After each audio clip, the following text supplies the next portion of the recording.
à tous et bienvenue sur Nyon Région Télévision pour une nouvelle émission politique. Émission spéciale cette semaine puisque l'on va s'intéresser une fois encore à la course au Conseil d'État et ce dans une émission en partenariat avec le quotidien de la Côte. Michel Jotran, bonjour. Vous êtes rédacteur en chef de ce journal de la Côte. Vous allez m'accompagner durant ces 40 minutes qui vont se décliner en 3 débats. Michel, sincèrement, votre première analyse, cette campagne au Conseil d'État, est-ce qu'elle ne serait pas un petit peu fermée, voire totalement cadenassée? En apparence, effectivement, puisque 6 des 7 sortants se représentent, mais seulement il semblerait effectivement que le siège de Anne-Catherine Lyon ne soit pas le seul convoité. On sait que la droite, qui a farouchement envie de reprendre la majorité à ce Conseil d'État, convoite aussi le siège de Madame Métro. Donc c'est plus ouvert que ce qu'on croit. Et le deuxième tour, suivant la configuration, pourrait aussi voir le centre jouer un rôle qu'on n'attend pas forcément. Très bien, c'est une première analyse. Merci Michel. Une émission de 40 minutes, vous disais-je, en format triple débat. Vous verrez 6 des 9 challengers qui vont tenter pour la première fois d'intégrer l'exécutif cantonal. Je vous propose tout de suite de commencer le premier débat avec l'alliance de droite et celle de gauche. Pour retrouver une majorité perdue en 2012, le PLR et l'UDC ont décidé de s'allier. Imaginant à l'abri leurs 3 ministres sortants que sont Pascal Broulis, Philippe Lebas et Jacqueline de Coitreau, la droite a donc désigné Jacques Nicollet, agriculteur à Lignerolles, président de l'UDC Vaud et conseiller national pour faire basculer la majorité. Il est bien d'avoir un certain nombre d'universitaires, mais il est aussi bien d'avoir peut-être des chefs d'entreprise et des gens du terrain. À gauche, après le départ acté d'Anne-Catherine Lyon, il a fallu au PS trouver sa championne. À l'issue d'une primaire, c'est la conseillère nationale d'Yverdon, Cézla Amarel, qui l'a emportée. À elle, donc, de tout faire pour récupérer le siège d'Anne-Catherine Lyon et de ne pas perdre celui de la verte Béatrice Métro. Car les 2 autres sortants de gauche, Pierre-Yves Maillard et Nouria Gorité, semblent intouchables. D'apaiser aussi les tensions qui pouvaient exister entre... Voilà, on est de retour en plateau pour ce premier des 3 débats. Jacques Nicollet, bonjour. Merci d'avoir accepté notre invitation. Cézla Amarel, bonjour à vous également. Je vais commencer avec vous, Jacques Nicollet, puisque vous êtes le challenger. La droite veut reprendre la majorité à l'exécutif. On a entendu il y a quelques semaines le Conseil d'État incorpore dresser le bilan de sa législature et puis, dans un exercice d'autocongratulation très réussi, dire que tout fonctionne bien. Pourquoi, aujourd'hui, avec cette majorité de gauche, vouloir changer si même les ministres PLR disent que tout va bien? Écoutez, pour ma part, je fais une lecture différente de ce bilan du Conseil d'État. Un Conseil d'État se doit, disons, de faire un bilan qui corresponde à la réalité. Et puis, j'ai le sentiment que ce n'est pas tout à fait ça. Si on prend le vous remettez carrément en cause ce bilan? Je remets en cause une partie du bilan avec des réalités. Dans le secteur de la santé, par exemple, on vient à peine de finir un bras de fer avec les cliniques privées, que maintenant c'est un bras de fer avec les médecins-chefs. Dans le domaine de l'enseignement, lorsque dans un département, plus de 1000 collaborateurs parlent à leur chef de département par voie de pétition, je n'ai pas le sentiment que le bilan du Conseil d'État soit si extraordinaire que ça. De nouveau, je ne reproche pas la situation, mais j'estime que quand on fait un bilan, on doit peut-être être plus transparent sur ces dysfonctionnements. D'accord. Alors, ce jour-là, le Conseil d'État a dit on va laisser la presse s'occuper de nous critiquer. J'ai vu qu'il n'y avait pas que la presse qui s'en était occupée. L'UDC et le PLR, une journée au lendemain de ce bilan, commençaient déjà par voie de presse à critiquer un consensus parfois jugé de mou, notamment dans les finances. Oui, alors justement, Madame Amarel, donc ce Conseil d'État qui va tellement bien, notamment parce qu'il a érigé le consensus en mode de fonctionnement, on vous qualifie volontiers d'être à gauche du Parti socialiste, de ne pas avoir d'expérience dans un exécutif. Est-ce que vous allez pouvoir vous fondre dans cet amalgame qui marche si bien ? Alors, le Conseil d'État, sa marque de fabrique, c'est pas le consensus, c'est le compromis dynamique. C'est l'élément de langage moderne. Non, c'est pas un élément de langage uniquement, c'est le fait de pouvoir penser à demain et de se mettre d'accord sur ce qui doit être demain pour mettre en place des politiques publiques volontaristes. Et je dois vous dire que personnellement, j'ai utilisé aussi cette méthode, notamment à Berne, lorsqu'il a fallu, si vous voulez, trouver un compromis pour la loi d'application sur la préférence indigène light, par exemple pour sauver les bilatérales. On voit aujourd'hui que la situation avec l'Union européenne se détend et je pense que c'est typiquement ce type de méthode de travail qui, moi, personnellement, me convient bien. D'accord. Il n'empêche, Cézanne Amarel, pour accéder au Conseil d'État, il faut souvent séduire en dehors de son camp. Est-ce que votre réputation de positionner à gauche des socialistes ne va pas en effrayer plus d'un? Je vous poserai la question tout à l'heure, Monsieur Nicolas. Écoutez, moi je pense qu'on doit juger les politiciens à leur bilan. Avant tout, à leurs actes. La politique, c'est des actes. Je viens de vous parler justement, par exemple, de cette loi d'application pour la préférence indigène light pour sauver les bilatérales. Je pourrais vous parler du fait qu'au niveau cantonal, par exemple, j'ai défendu l'école à journée continue, puisque je l'ai portée moi-même, et qu'aujourd'hui, il y a une loi d'application qui a permis d'augmenter notamment le nombre de crèches et de places dans le parascolaire. Ça, c'est typiquement le genre de choses qui améliore le quotidien des Vaudois et qui se base sur du travail de terrain et qui peut aussi améliorer le quotidien de tous les Vaudois, pas uniquement de la gauche. Okay. Alors, M. Nicolet, on peut aussi vous poser la question, puisqu'on voit que les UDC ne sont pas forcément en odeur de sainteté dans les gouvernements cantonaux. Hein. M. Freisinger s'est fait bien éjecter le week-end dernier. Vous pensez que vous avez aussi votre place dans ce Conseil d'État Tout à fait. Premièrement, je pense que la configuration politique est toujours différente d'un canton à l'autre. Là, en l'occurrence, on part sur une alliance UDC-PLR, une alliance avec 3 candidats qui sont expérimentés dans le Conseil d'État. Et avec ma candidature, j'ai aussi une certaine expérience politique. J'ai fait 8 ans de Grand Conseil, j'ai déposé plus de 30 objets au Grand Conseil. Je suis actuellement conseiller national, j'ai présidé même le Grand Conseil une année durant, donc ça m'a permis d'aller au contact de la population vaudoise durant une année. Jacques Nicolet, on a quand même l'impression que pour qu'un UDC puisse entrer dans un collège exécutif, il faut que ce soit un modéré. On aime à l'UDC, collectivement, a priori, on ne tolère que les modérés. Est-ce que c'est pas trahir votre parti que de mettre que des modérés à l'exécutif? Quand on voit que Oskar Freisinger manifeste un petit peu plus, il est tout de suite sanctionné. Alors écoutez, il y avait 4 candidats dans mon parti pour briguer cette candidature déjà. En l'occurrence, j'ai été désigné haut la main devant mes 3 autres collègues. Ma foi, c'est le choix du parti. Mais je pense que pour gagner cette élection, il fallait certainement un UDC avec un profil le plus modéré, rassembleur. Jacques Nicolet, soutenez-vous, comme il a été dit à la radio, monté en épingle, à vous nous le direz, soutenez-vous la candidature de Marine Le Pen du Front National en France? Alors, j'ai adressé une note à la presse après cette situation qui a été provoquée. Je vous rappelle que c'est un de vos collègues journalistes qui m'a posé la question, une question que j'ai interprétée comme un pronostic sur cette élection, et j'ai évoqué qu'il y avait un certain... Comment j'ai dit ça, précisément? Il n'était pas improbable ou qu'elle risquait d'aller un bon bout dans cette candidature. Vous voulez dire que c'était un pronostic. Donc Jacques Nicolet, aujourd'hui, vous nous dites un pronostic. Le Front National à droite n'est pas... L'UDC vaudoise ne s'inspire pas du Front National. Et la note que j'ai adressée à la presse est claire à ce sujet. Je ne soutiens pas Marine Le Pen comme je soutiens aucun candidat français, dans le sens où je n'ai pas à le faire. On est dans une élection cantonale vaudoise et puis ça s'arrête. Jacques Nicolet, quel siège, excusez-moi Michel, quel siège allez-vous attaquer à gauche? Anne-Catherine Lyon, on va parler des écoles tout de suite. Il y a celui d'Anne-Catherine Lyon, il y a celui de Béatrice Métro. Lequel est celui que vous voulez attraper? Alors, il serait maladroit de ma part de dire je veux attaquer tel ou tel siège, ou maladroit de notre part, je représente le centre droite ici. Nous, l'objectif, c'est de sortir ces élections avec 4 sièges, et puis ensuite, la répartition des départements se fera en fonction des élus et des personnes qui seront en place à ce moment-là. Très bien. Alors, écoutez, on va parler de l'école. Michel, je vous passe la main. Donc, on a lu dans la presse que vous disiez que le bilan n'est pas bon, mais que vous vouliez, si jamais vous repreniez le département de l'instruction publique, vous ne changeriez pas, c'est trop tôt. Alors, c'est pas bien ou c'est bien?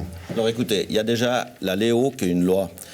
Pour modifier la Léo, Il faut environ 2 ans à 2 ans et demi, 3 ans, je dirais, jusqu'à une mise en œuvre. Alors qu'on a un certain nombre d'outils et qui sont faciles à mettre en œuvre, notamment par le règlement d'application qui est de compétence du Conseil d'État. Et déjà, au travers du règlement d'application, on arrive à apporter déjà un certain nombre d'aménagements pour améliorer la structure de classe, pour redonner le rôle de maître de classe dans l'école vaudoise. Donc, il y a suffisamment d'outils à disposition aujourd'hui. On revient en arrière, on détricote ce qui a été fait. Non, on améliore ce qui a été fait. Parce que tout projet, Léo compris, tout projet... Sur la base de la Léo. Sur la base de la Léo, bien sûr, sur la base de la Léo. Parce que la Léo, il y a un certain nombre d'outils qui sont à disposition pour améliorer cette loi. D'ailleurs, les services de Mme Lyon ont identifié un certain nombre de choses, de pistes à améliorer. Et c'est dans cette amélioration de pistes, voire même plus loin qu'on souhaite aller. Mais on a l'impression que... César Marel, c'est votre dicastère, c'est un dicastère socialiste. Vous devez tirer un bilan, aussi un exercice de conscience. Qu'est-ce qui a fonctionné? Qu'est-ce qui n'a pas fonctionné? Qu'est-ce que vous désirez améliorer, puisque vous avez déclaré que l'école est un dicastère qui vous intéresserait? Alors moi, je suis attachée à une école qui soit performante et qui soit destinée aux soins de tous, y compris tous les élèves, y compris ceux qui sont décrochés. Et je pense que la Léo est un très bon instrument. D'ailleurs, elle a été... Elle a été trop loin dans l'intégration, non? Elle a quelques soucis par rapport notamment au fait qu'aujourd'hui, sur le terrain, vous avez des classes où il y a jusqu'à, paraît-il, 22, 23 enseignants qui peuvent s'occuper d'une seule classe avec des conseils de classe extrêmement nombreux. Et je pense justement, c'est parce qu'il y a cette espèce de mise en application directe qui a été, qui démontre qu'il y a quelques éléments qui ne vont pas, qu'il faut absolument consolider la maîtrise de classe, c'est-à-dire de faire en sorte que le maître de classe puisse véritablement voir et suivre les élèves. Et actuellement, ce n'est pas possible, en tout cas dans tous les domaines, parce qu'il y a dans ce qu'on appelle la voie générale, il y a des niveaux et qu'on passe beaucoup de temps au niveau des enseignants à devoir discuter dans quel niveau on met les élèves, etc. Les 3 niveaux ? Non, ça c'est pas la même chose. Hein. Les niveaux, c'est pas les voies. Oui, mais c'est les pas la 3 même voies, chose. Mais c'est-à-dire il y a une discussion pour maintenir les acquis de la Léo, c'est-à-dire le fait d'avoir supprimé ce qu'on appelle la 3e voie, où il y avait vraiment des difficultés pour les personnes qui en étaient, les élèves qui en étaient issus pour pouvoir trouver des apprentissages, faire en sorte que dans ces voies, notamment dans la voie générale, on puisse avoir des vrais maîtres de classe qui puissent suivre véritablement les élèves. Sincèrement, qu'est-ce que vous allez faire? Augmenter le nombre, parce que vous dites comment, par exemple, augmenter le nombre de périodes où le maître de classe peut suivre les élèves. C'est-à-dire actuellement, il y en a par exemple, 2 périodes. C'est extrêmement compliqué à comprendre. Alors, pour nous, pour le commun des mortels, pour les téléspectateurs, l'essentiel, comment vous allez simplifier cette organisation? Il faut simplifier notamment la voie générale, faire en sorte que les maîtres de classe puissent davantage voir leurs élèves avec davantage de périodes pour le maître de classe. Ça, c'est assez simple. Si vous êtes élu, vous y engagez. Mais bien sûr, ça c'est une évidence. Et puis surtout, il faut faire en sorte qu'on revalorise les métiers professionnels, la voie professionnelle. Ça, c'est un élément essentiel. Vous savez, aujourd'hui, un maçon a 5 fois plus de chances d'être entrepreneur qu'un universitaire. Et ça démontre bien que si on veut renforcer le tissu économique vaudois, il faut absolument qu'il y ait davantage d'apprentis et davantage de personnes qui puissent prendre des responsabilités dans le domaine des métiers. Vous pouvez qu'applaudir, Monsieur Nicolet. Alors, sur cette ligne, on est parfaitement d'accord, dans le sens où, au niveau des classes, il faut diminuer ce dédoublement de classes, de façon à ce que les élèves, en voie générale, retrouvent aussi un certain rythme et une certaine référence au travers de leur maître de classe. Après, alors, il est vrai que dans mon programme, j'ai principalement axé sur le renforcement de la voie de l'apprentissage. On se rend compte qu'il y a une foule de métiers, de l'artisanat, de métiers manuels, qui ont été des métiers qu'on a oubliés trop longtemps, et c'est des métiers magnifiques qui permettent à tout un chacun de vivre leur travail. Est-ce que vous avez peur qu'en Suisse, on ne trouve que des universitaires et plus d'apprentis, de gens qualifiés dans des métiers très tôt, à 16 ans? Alors, il faut un équilibre de tout. Il faut un équilibre de notre société, parce qu'il est normal d'avoir un certain nombre d'universitaires. La difficulté, ce n'est pas spécifiquement le nombre d'universitaires, c'est qu'il y a quand même énormément de jeunes qui partent au gymnase, puis qu'en sortie de gymnase, ils ont aucune issue. Et l'objectif, c'est d'offrir des perspectives à chaque jeune de notre camp. Très bien. On est un petit peu, excusez-moi Michel, on est un petit peu... On est un petit peu pressé par le temps, Michel, je suis désolé. On va parler juste d'immigration très rapidement. L'UDC, vous avez des initiatives contre la burqa, contre l'intégrisme religieux. Je vais vous poser une question très simple. Devez-vous aider d'une manière ou d'une autre l'EVAM à construire des foyers pour requérants, des structures stables dans les régions? C'est notre cas à Nyon. On doit accompagner, donc le canton doit accompagner ces démarches, mais je vous rappelle que c'est des démarches qui sont fédérales. Oui, mais en attendant, on est dans une région nyonnaise où des référendums sont lancés. On risque bien de voir l'UDC prendre la tête de cette opposition. Vous devez travailler dans un intérêt général. Le district de Nyon est en déficit de places d'accueil. Qu'est-ce que vous dites à la population nyonnaise? Qu'il faut faire ça avec une bonne intelligence, dans le sens où certains de ces centres sont placés, disons, de façon inconvenante à l'endroit de la population, typiquement dans certaines communes où des centres de trop grande importance par rapport à la population de la commune en question sont des choses qui sont totalement inconcevables. Donc il faut ça faire en bonne intelligence, mais de nouveau, c'est des prérogatives fédérales. Il faut penser en ville ou en région? La ville de Nyon, c'est 20 000 habitants, le district, c'est 100 000. Écoutez, accueillir 150 requérants dans un foyer, c'est si compliqué que ça. Il faut avoir une vision cantonale là-dessus. Une vision cantonale, rappelant que c'est un objectif fédéral, une mission fédérale. Vous pensez que l'EVAM est pas assez entreprenant par rapport à... Alors moi, je pense que l'EVAM fait de l'excellent travail. Simplement, il faut beaucoup écouter la population. Il faut beaucoup dialoguer avec la population pour lui bien qu'on fasse comprendre aux uns et aux autres où on met ces centres, parce qu'il y a une juste répartition dans le canton, par région. Oui. Ça, c'est clair. Toutes les régions font le travail. Et pour la région de Nyon, il faut absolument qu'on puisse trouver le bon endroit. Moi, je plaide plus pour qu'on mette les centres dans les centres urbains.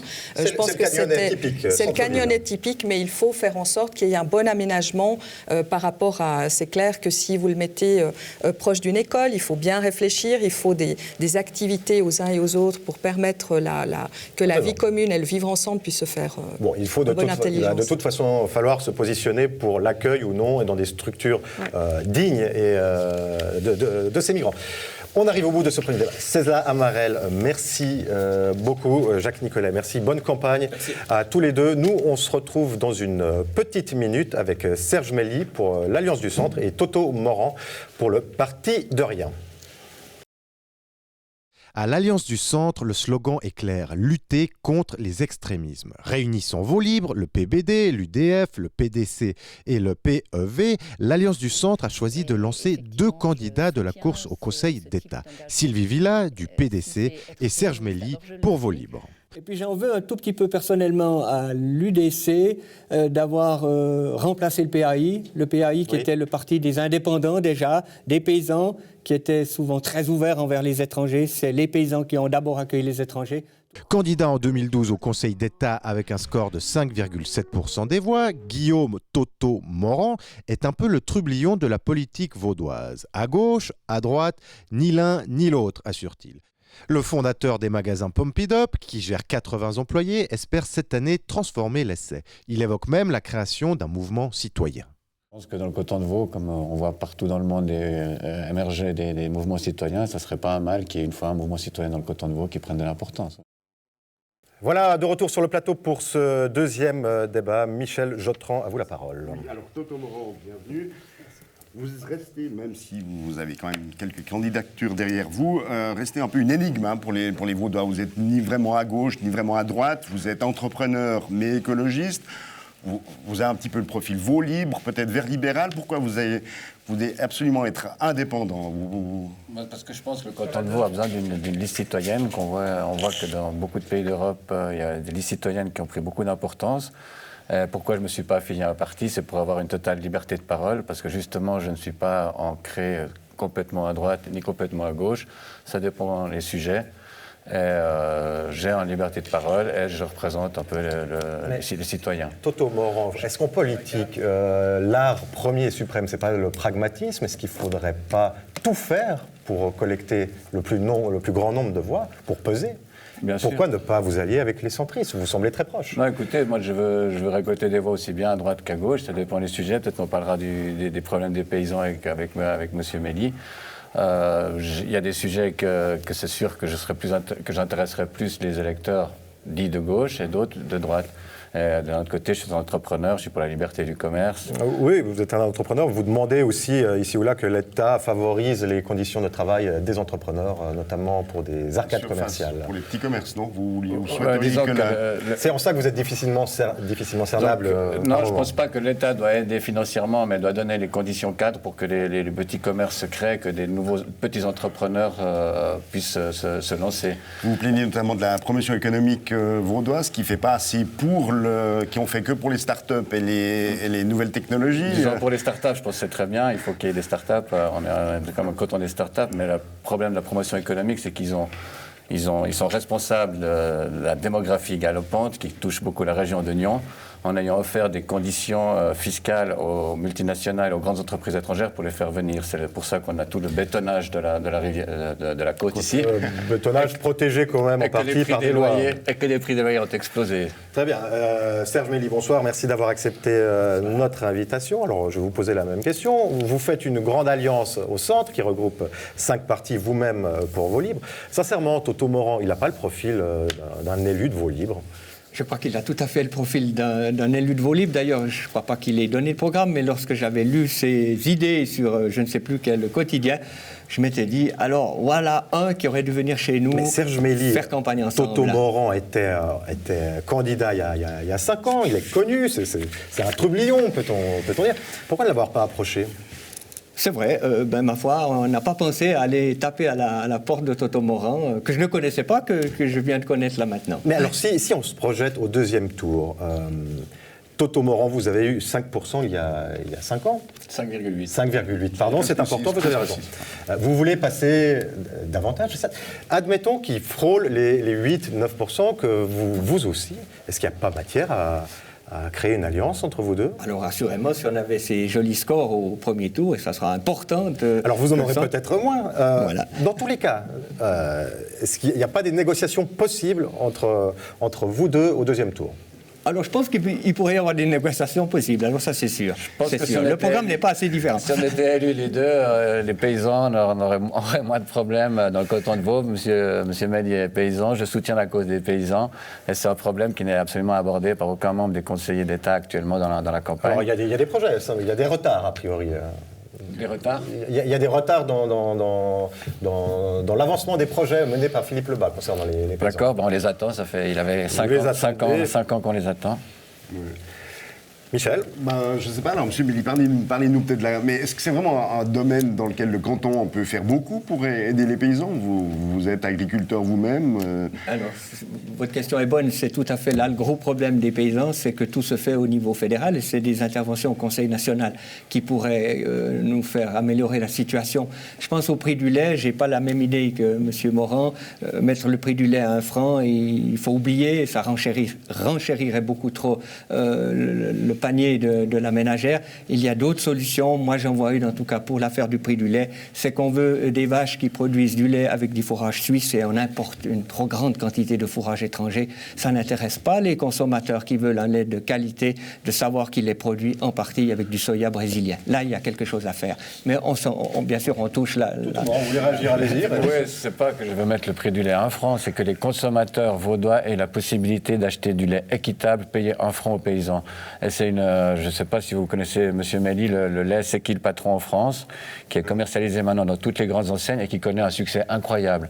Donc le consommateur arrive dans le supermarché, il voit le lait équitable payé 1 franc aux paysans, ou il voit le lait qu'on ne sait pas d'où il vient. Laissez un choix. Laissez un choix, comme les bananes Avlar, mais je ne comprends pas pourquoi on ne le fait pas pour les produits locaux du canton de Vaud. Serge Mély, c'est la campagne, c'est le jeu de la campagne. On voit que l'Alliance du Centre aussi, comme d'autres partis, attaque le bilan d'Anne-Catherine Lyon au niveau de l'école. Alors, Léo, qu'est-ce qu'il faut changer ? On en a parlé tout à l'heure avec nos 2 précédents invités. On aimerait bien connaître un petit peu la position de l'Alliance du Centre. Oui, alors j'ai entendu les 2 préopinants. Je partage leur opinion, mais... Qu'est-ce que vous partagez ? Je partage la constatation que l'ALEO a créé des problèmes, notamment dans l'application et notamment par exemple dans la maîtrise de classe, les maîtres sont complètement perdus. On ne peut pas dire qu'on voit des mauvais effets, je ne les ai pas ressentis comme syndic, parce que la Léo ne nous a pas posé les problèmes qu'on pensait, avec notamment la division des classes. Je ne les ressens pas comme papa d'une élève qui a 11 ans, qui est dans la norme et qui ramène des bons résultats sans souffrir d'une position inférieure ou supérieure. Et c'est là le problème, c'est ces élèves qui sont à la fois un petit peu en difficulté ou cette trop doués. sous-organisation, qu'est-ce qu'on fait, Serge Mély, si vous êtes élu au Conseil d'État, que vous avez le dicaster des écoles, on revient à trois voies différentes, comme il y a je crois qu'il faut avoir le courage de le dire. Si après les réformes dont a parlé César Malrel et même Jacques Nicolet ne donnent pas d'effet, je crois qu'il faut avoir le courage de redire, eh bien ma foi, on s'est peut-être trompé. Cette voie du milieu, et pourtant je suis pour les voies du milieu, cette voie du milieu n'est pas la bonne entre le tronc commun et puis la voie à option. M. Morand, on vous a très peu entendu sur l'école. Alors que c'est, semble-t-il, le débat, puisque tout le monde dit que c'est le siège de Mme Lyon. Alors moi, question siège, je pense qu'à un moment donné, il faudra aussi que les conseillers d'État changent de siège et ne restent pas 15-20 ans au même siège. Donc de reprendre le siège de Mme Lyon, je trouve que ça devrait... C'est lequel que vous aimeriez, vous aussi? Moi, j'aimerais, par exemple, l'agriculture, l'économie, la promotion économique, la finance... Celui de Philippe Lebas. Bah oui, comme ça, on pourrait faire une petite rotation. Et on le mettrait à l'école. Et puis lui, en tant que paysan, il n'aurait pas de problème d'intérêt pour sa famille. Revenez sur la question que vous a posée, Michel. Votre positionnement, vous n'avez effectivement pas entendu sur l'école. Vis-à-vis de la Léo, d'abord, je pense qu'il faut faire un tour de table. Et visiblement, la Léo pose des problèmes au corps enseignant. Un tour de table, c'est quoi? On fait un audit pendant 2 ans? C'est les 2 premières années de législature? Je pense qu'il y a eu Mme de Lyon est peut-être un peu trop restée dans son bureau. Elle n'a pas été voir assez les classes de maîtres pour parler avec eux. Oui, mais qu'est-ce qu'on fait concrètement? Parce que là, vous dites aux téléspectateurs, oui, j'ai compris qu'il y avait un problème, on va y réfléchir pendant les 3 premières années de la législature. Les 2 dernières, on aura peut-être une étude. Un conseiller d'État doit être sur le terrain, puis s'il y a des gros problèmes, comme on voit dans le cas de la Léo, il doit aller à l'écoute des gens, à l'écoute des associations des parents d'élèves, pour après tirer un bilan de la Léo, voir ce qui est bon et voir ce qui est à jeter, voir ce qu'il faut modifier. Et selon vous, qu'est-ce qui est bon et qu'est-ce qui est à jeter? Alors, moi, le dossier de la Léo, comme vous l'avez dit, c'est pas le dossier que je connais. Le plus, a priori. C'est pas le dossier qui m'intéresse le plus. J'ai des enfants en bas âge, donc je vais m'intéresser de plus en plus à ce sujet. Je vous pose la question différemment. Je vous pose la question différemment. Est-ce qu'il faut revenir à un soutien, une voie pré-professionnelle? Quelle est la vision de l'éducation, de l'avenir de l'enfant éduqué suisse? Est-ce que tous nos étudiants doivent finir à l'université? Est-ce qu'il faut soutenir la voie professionnelle par l'apprentissage? Mais le succès de la Suisse, c'est bien la voie professionnelle. Tout le monde entier nous envie ces voies professionnelles, donc il faut les consolider. C'est essentiel. Après, à l'école, il faut que tous les élèves aient quand même la même chance au départ. Et puis, visiblement, il y a un gros manque de ce maître de classe, que moi, je me souviens encore maintenant de tous les noms de mes maîtres de classe depuis que je suis enfant. Et c'est quoi? C'est une nostalgie de l'autorité? Non, c'est que je pense que les gens ont bien avoir une personne de référence. Je vois ma fille de 5 ans, elle parle des 2 maîtresses qu'elle a par leur nom. Voilà, je pense que les enfants ont besoin d'avoir une personne de référence à l'école, comme ils l'ont à la maison avec leur père et leur mère. Mais alors, M. Véli, vous disiez qu'il fallait revenir avec la fameuse VSO, qui était... Mais on se rend compte, en fait, que les jeunes qui sortaient de cette branche avaient toutes les peines du monde à trouver des apprentissages, parce que les patrons voulaient VSG, la voie supérieure. Donc... il fallait bien faire quelque chose, non?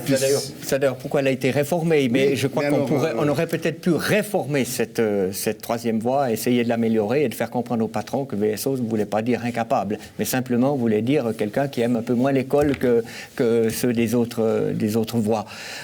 On sent qu'on a créé la Léo pour ne pas aller jusqu'au tronc commun d'une seule voie, ce qui voudrait dire aucune voie. On n'osait pas y aller, mais voilà, on a partagé la poire en 2 et c'est un petit peu difficile de vivre avec cette solution-là. Très bien. Alors l'école, thème central. Eh bien, on vous a entendu. J'aimerais juste, avant de vous remercier d'être venu, que vous alliez repenser vraiment à cette alliance pour un 2e tour, Toto Morand? Alors moi, je trouve M. Mély très sympathique et je sens qu'on aurait... Non, parce que le Conseil d'État, c'est quand même une question de personnes. Il y a des personnes d'un parti avec qui on ne peut pas s'entendre. Moi, je sais qu'avec M. Mély, je pourrais m'entendre. Maintenant, je ne vais pas dire que je vais m'allier avec tel ou tel parti. Vous parlez de créer un mouvement citoyen si vous faites un bon score. Ce mouvement citoyen, il sera au centre, a priori? Il sera plutôt au centre, évidemment. Pas de droite, pas de gauche. Serge Mély. C'est l'indépendance au centre, voie libre. Bon, très bien. Écoutez, on va vous laisser la responsabilité. Déjà le mouvement Enfin, on verra vos résultats, et effectivement, et peut-être que vous serez devant l'obligation de vous lancer un coup de fil tous deux à l'issue du premier tour. On ira boire un verre d'aller ensemble. Voilà. Serge Mély, merci beaucoup d'avoir accepté ce débat. Toto Morand, merci également. Bonne campagne à vous deux. Troisième débat qui va commencer dans une petite minute. Yvan Lucarini et François Pointet. À tout de suite. La gauche de la gauche aussi est de la partie, avec 3 candidats issus de 3 partis que sont le POP, Solidarité et Décroissance Alternative. Yvan Lucarini, conseiller communal de Vevey pour Décroissance Alternative, a déjà tenté sa chance au Conseil d'État en 2012, obtenant 3,15% des voix, tout comme il a tenté sa chance d'entrer à l'exécutif veveysan à 2 reprises. Après l'échec de leur alliance pour le Conseil d'État avec le PLR et l'UDC, après le retrait de la candidature d'Isabelle Chevalet, les Verts libéraux misent sur François Pointet pour mener des projets écolos et libéraux, comme ils l'ont dit sur notre antenne. Les projets qui me tiennent à cœur sont vraiment des projets verts libéraux pour faire avancer ce canton vers une économie libre, mais aussi respectueuse de l'environnement. Mais entre-temps, les écolos de droite ont aussi compris que la bataille allait se jouer sur la thématique de l'école. L'école vaudoise est au bord de la crise. Cette situation est due à des réformes qui ont souvent été mal maîtrisées et à une direction centraliste et autoritaire. Nous vous revoilà sur ce plateau. Nous sommes dans les studios de Gland en direct sur Facebook. Nous accueillons Yvan Lucarini pour Ensemble à gauche. Bonjour. Et François Pointet, candidat des Verts libéraux. Yvan Lucarini, ma première question vous est adressée. Vous êtes à la gauche de la gauche, en partie plutôt d'opposition. Pourquoi vouloir entrer au Conseil d'État ? Le problème aujourd'hui, c'est que les changements qu'on propose, effectivement, sont des changements radicaux au sein de la société. Donc ça touche évidemment l'ensemble des domaines. Notre objectif, c'est le bien commun, la justice sociale et environnementale. Donc bien évidemment, pour ça, toutes les possibilités qui nous sont offertes sont possibles. Aujourd'hui, une grande partie, puisque c'est des élections, une grande partie de l'impasse dans laquelle on se trouve, elle est de la responsabilité du gouvernement. Donc aujourd'hui, ce que l'on dit, c'est que ce gouvernement, il faut aussi en changer. C'est pas seulement faire tourner les places, mais c'est changer carrément les places et avoir... Très bien, pour entrer dans un tel collège, il faut a priori mettre de l'eau dans son vin. Sans quoi vous ne serez que vous serez minorisé dans les conversations. Tout dépend évidemment de la composition de ce collège à la fin, et ça c'est pas nous.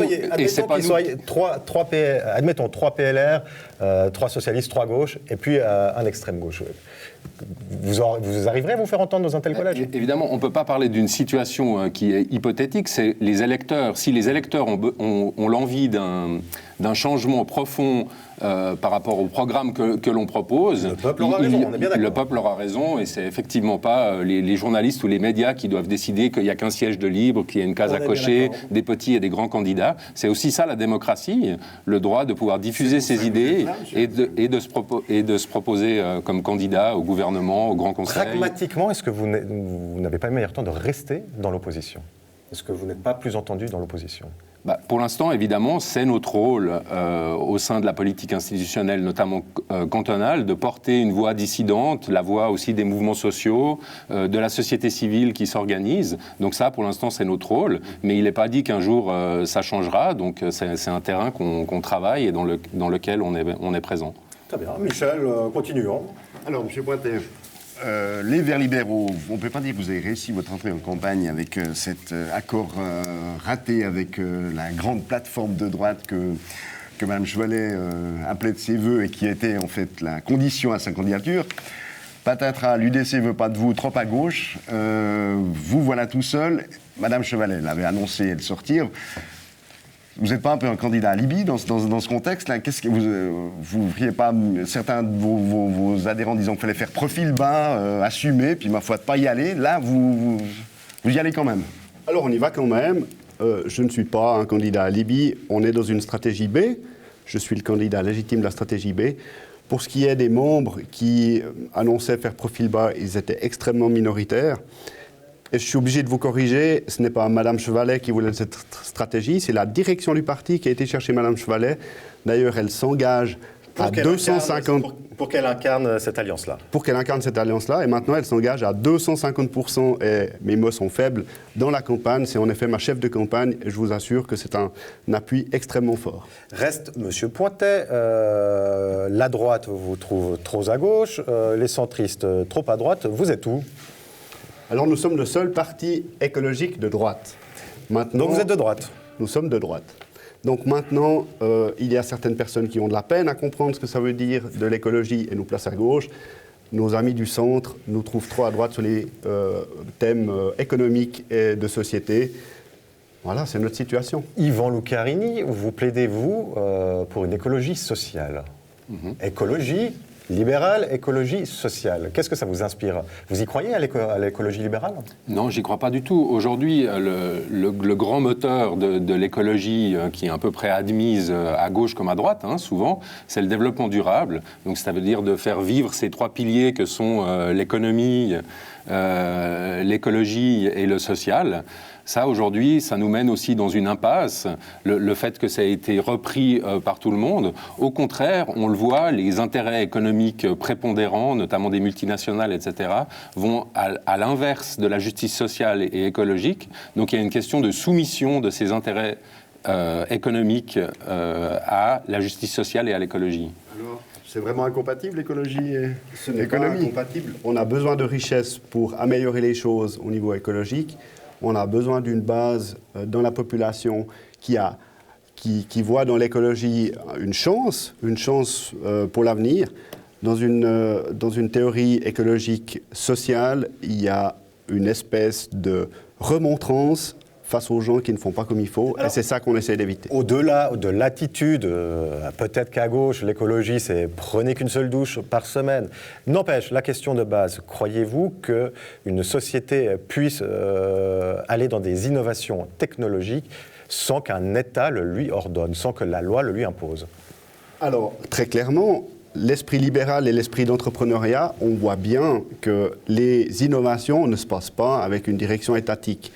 Il y a des gens innovants, des gens entreprenants qui prennent une certaine direction et qui se développent. Alors l'aide, elle ne vient pas d'en dire, voilà, vous faites ça plutôt que ça. L'aide, elle vient dans une aide peut-être d'un appui financier, d'une aide aux startups, d'une aide à la technologie, mais pas dans la direction qu'on doit prendre. Yvan Lucarini, vous y croyez, ce que vient de nous raconter François Pointet, cette initiative propre de l'entrepreneur qui voudrait changer le monde, le rendre plus vert de son propre fait? Évidemment que ça ne se passe pas comme ça. L'organisation des communautés, c'est bien plus simple que la volonté de toutes les personnes qui la composent. L'écologie de gauche, comme vous le sous-entendiez avant, c'est pas de simplement se couper l'eau en se brossant les dents, même si c'est effectivement important, c'est pas ça. C'est aujourd'hui un rapport de force, justement, entre ces intérêts économiques et les nécessités sociales et écologiques. On le voit, le problème avec les technologies, c'est que souvent on a des ingénieurs qui travaillent depuis 40 ans ou 50 ans à l'efficacité énergétique pour rendre nos appareils moins gourmands, mais on est victime de l'effet rebond. Ces appareils se généralisent de plus en plus, on en utilise beaucoup plus qu'avant. Alors certes, ils consomment moins d'énergie, mais l'énergie totale que l'on consomme est plus... Et ça, c'est vraiment ce développement durable qui donne cette idée d'une possibilité, le développement d'une croissance économique continue, tout en préservant les ressources. Et aujourd'hui, on sait que ce découplage n'existe pas, donc il faut être un peu fou ou économiste pour encore croire à ça. Fou? Non, pas fou. Économiste. Pas économiste, mathématicien, c'est assez loin du rôle d'économiste, puisqu'il ne faut surtout pas donner l'économie à un mathématicien.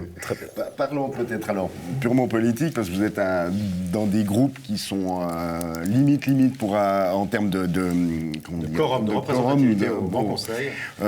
Vous jouez gros en fait sur cette élection. L'extrême gauche, par exemple, ici à Nyon, n'existe pratiquement plus, en tout cas ni au conseil communal ni à la municipalité, alors qu'on avait des Forel ou du Pertuis, enfin des têtes d'affiche. Là maintenant, c'est un peu le calme plat. Vous y croyez encore? Oui, alors bien sûr qu'on y croit. Évidemment qu'on regrette de ne pas arriver à faire des listes dans tous les arrondissements, mais ça, c'est aussi des fois un peu l'essoufflement des forces ou des gens qui ne veulent pas repartir, etc. On est quand même présent dans 6 arrondissements dans lesquels on pense pouvoir faire une progression. Enfin, je rappelle, en 2012, on n'est juste pas arrivé à former un groupe avec 4 élus. Après, il y a une personne qui nous a rejoint, qui a permis de former un groupe. Aujourd'hui, on espère progresser, enfin avoir... Notre objectif minimum, c'est évidemment 5 élus. Et puis, on espère, pourquoi pas, 6 ou 7. Ambitieux quand même, alors. C'est pas du tout l'année de la disparition de l'extrême gauche au Grand Conseil. Oui, alors c'est à la fois ambitieux et puis c'est à la fois très pragmatique de se dire qu'on restera effectivement, comme vous le disiez, une forme d'opposition qui représente cette voix dissidente au sein du Parlement. Et puis, ce qu'il faut le savoir, c'est que le gouvernement, c'est pas, les candidatures au Conseil d'État, c'est pas juste de la poudre aux yeux pour avoir accès aux médias. On acceptera tous les mandats qui nous seront confiés par la population. Et du côté alors des Verts libéraux, là aussi. Vous avez quoi, 7 élus, hein, sauf erreur. Alors on a eu 7 élus, on n'a plus qu'un groupe de 6, puisque une élue nous a quittés. Oui, notre objectif c'est 7 à 10. Nous avons maintenant une émulation qui est très forte par le fait qu'on a perdu ces alliances. Ça nous rend très fort à l'intérieur. Vraiment? Oui. Vraiment, parce que les gens sont extrêmement motivés. Mais les autres sont extrêmement fâchés aussi. Les autres sont extrêmement fâchés, mais ça, c'est pas si grave que ça. Ce qui est important, c'est d'avoir des troupes... Vous allez vous rabibocher une fois les résultats tombés. Peut-être. Ce qui est important, c'est d'avoir des troupes extrêmement motivées et de pouvoir porter une image claire. Donc, on est confiant, nous sortons... Image claire, justement, c'est un petit peu le souci des Verts libéraux en ce moment, non? Pourquoi? Notre image n'est pas claire. Comme je vous le disais, on ne sait pas si vous êtes au centre, à droite, certains vous classent ici, vous vous fâchez avec tout le monde. Certains nous classent ici, mais il faudrait peut-être apprendre aux gens à nous classer correctement. Donc c'est à nous de communiquer. Je l'ai fait tout à l'heure, je vais le répéter, nous sommes le seul parti de droite écologique. D'accord. J'aimerais juste revenir sur une chose. On s'attendait dans votre campagne à des... Bon, vous avez des mesures d'écologie, effectivement, des programmes, des thématiques à proposer. Et puis voilà que vous aussi, vous arrivez sur le thème de l'école, parce que l'école ne va pas, parce qu'il faut changer. Je crois que vous évoquez le mot de crise. L'école vaudoise est en crise. Alors, qu'est-ce qu'on fait? C'est une question qu'on a posée à tous nos candidats. On vous la posera aussi à vous, Monsieur Lucarini. Alors, peut-être en introduction, on nous critique toujours de ne venir que sur l'énergie et l'écologie, donc il faut bien qu'on se positionne sur les autres sujets. J'encaisse, allez-y. Pour ce qui est de l'école, j'ai dit l'école vaudoise est au bord de la crise et pas en crise, mais notre constatation, la nuance est importante. La constatation, c'est qu'il y a un très gros problème de gouvernance. L'école, la gouvernance actuelle s'est enfermée au château, dans son cocon, et ne s'est plus rendu compte de ce qui se passait. Donc on doit revenir dans une gouvernance proche des gens qui sont sur le terrain, utiliser la loi qu'on a parce qu'on ne va pas refaire une révolution, et puis l'adapter pour qu'on soit meilleur sur le terrain. Alors concrètement, si vous êtes élu, qu'est-ce qui se passe? Quel calendrier? Et pas 2 ans, pas 3 ans. Qu'est-ce qu'on fait? Pas 2 ans, pas 3 ans. Concrètement, il faut certainement utiliser la possibilité de la Léo pour réintroduire une 3e voie. Cette possibilité existe. Ce n'est pas vraiment un retour en arrière, mais cette possibilité existe, dans le sens où on utilise la Léo comme elle est définie, mais on met les gens par niveau dans les branches aussi extérieures au nivellement, ce qui permettra de simplifier l'organisation des classes et de simplifier le travail du maître de classe. Donc simplifions pour pouvoir nous recentrer sur le travail. D'accord. Et de votre côté, M. Lucarini, une 3e voie, pas de 3e voie, la même chance pour tous? Alors, le problème de l'éducation, c'est effectivement une composante très importante dans les changements qu'on définit. Hein. L'école est là pour préparer les citoyens de demain. Et si on veut que demain soit différent, il ne faut pas seulement se poser la question du comment on organise l'école, mais aussi du pourquoi. Hein. Qu'est-ce qu'on met dans l'école? Et là, je pense qu'il n'y a pas des réformes à faire, mais une vraie révolution dans les matières et les choses qui sont enseignées. En quelques mots, cette révolution, comment vous voyez l'école de demain? En quelques mots, évidemment. Alors, moi, je vois une école avec des classes plus petites, où les enseignants ont moins d'élèves, une école qui est moins la dictature de l'expression orale et des sciences uniquement, mais où... Aussi, alors, du coup.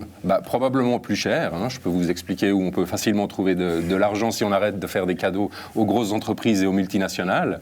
Voilà. Donc, c'est pas forcément une impossibilité, c'est aussi des choix de société, mais je pense que la première chose à faire, c'est de réunir tous les acteurs de l'école, c'est-à-dire les enseignants, mais aussi les élèves, hein, qui sont les premiers utilisateurs de l'école, à qui il serait intéressant aussi de demander leur avis, les parents et les ensembles des citoyens, pour trouver effectivement la direction qu'on a envie de donner. L'ensemble des citoyens, on ne va pas faire un référendum obligatoire pour demander au peuple ce qu'ils pensent de l'école. Il y a d'autres façons que simplement les outils institutionnels. Si vous entrez aux fonctions, vous avez une responsabilité. Il faut aller de l'avant avec des idées que vous aurez proposées. On ne va pas faire des audits pendant 3 ans non plus. Non, effectivement, mais enfin, à partir du moment où on décide que c'est une priorité de transformer l'enseignement en profondeur, il faudra prendre les mesures qui sont nécessaires. Maintenant, moi, je ne peux pas vous dire, je ne suis pas un politicien professionnel, je ne peux pas vous dire on va pouvoir faire exactement ceci et cela, parce que vous le savez en plus que si je suis élu au gouvernement, la situation sera probablement bien différente de celle qu'on connaît aujourd'hui. La composition du gouvernement risque d'être bien différente. Et donc, en fait, pour vous, la Léo, il n'y a rien de bon à faire avec. Le changement, il est beaucoup plus profond que ça. Il y aura un changement profond à faire, et en attendant, il faut effectivement préparer cette période de transition avec les outils qui existent déjà. On ne peut pas faire table rase forcément du passé, mais c'est très important de le faire dans des délais très courts. Yvan Lucarini, merci beaucoup. On arrive au terme de ce débat. Ça passe très vite, vous l'avez remarqué. Bonne chance, bonne campagne à vous. Beaucoup. François Pointet, merci d'avoir participé. Bonne chance, bonne campagne. Voilà, on arrive au terme de ce triple débat. Merci beaucoup, Michel. Cette campagne, on continue à la suivre dans les pages du quotidien de la Côte. Un quotidien de la Côte qui organise d'ailleurs un débat public. Ce sera le mardi 4 avril à 19h30 à Uni Global Union. Venez-y nombreux. Les caméras de NRTV seront aussi présentes. Et puis, évidemment, n'oubliez pas la date du dimanche 30 avril. NRTV sera à Lausanne, en compagnie du quotidien de la Côte, là encore. Et nous diffuserons la journée, en fin d'après-midi, des émissions spéciales avec les résultats et les réactions. Merci à tous de nous avoir suivis. Merci Michel. À très bientôt. Bonne semaine à tous.